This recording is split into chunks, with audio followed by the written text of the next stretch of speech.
A year ago, Al Gore came here to the Cannes Festival and presented An Inconvenient Truth, which was a very stern, very strong warning. Sort of time to really worry, folks. This year, I mean, your film, The 11th Hour, goes sort of beyond in terms of tone. It's no longer time to worry, folks. It is bloody time to bloody freak out.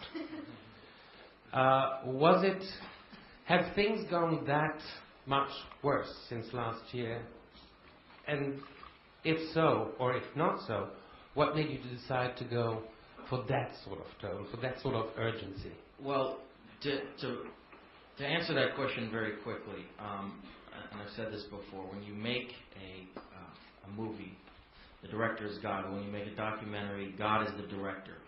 We essentially took what the scientists and some of the greatest thinkers in the world had to say and tried to put it in an hour-and-a-half format.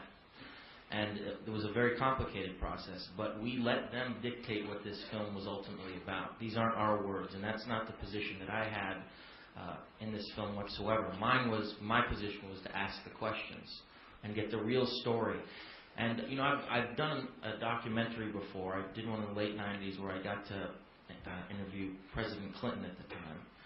And it was on a major network, and at the end of the day, I felt it was an entirely moot point because we had one man on one side of the table who represented over 95% of the scientific community and the consensus of thought on what global warming was and the fact that it was real, and then you had somebody else arguing that point. It became something that became an argument. This is what's traditionally happened in the media so much. This was to give scientists, great thinkers, professors, people who have devoted their life to the subject matter, a pulpit in which to speak freely and openly about how they viewed the conditions of our planet. And that was and it was a very hard process to do. And I think when you talk about Al Gore's movie, it's good to note that because even in my by the way, I'm not an expert in this issue. I'm taking the role of a concerned citizen like everybody else. I think, like all of us do, we see that there are dramatic changes happening to our planet. It's hard not to. We see it in the media every day. We see it with the hurricanes, the depletion of our ecosystems, everything.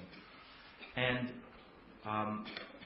getting back to Al Gore, if he hadn't brought that film out to the public, I don't think environmentalism would be the topic of our time like it is now. He was, through a cinematic format, he was able to give us the information about global warming in a way that affected us emotionally.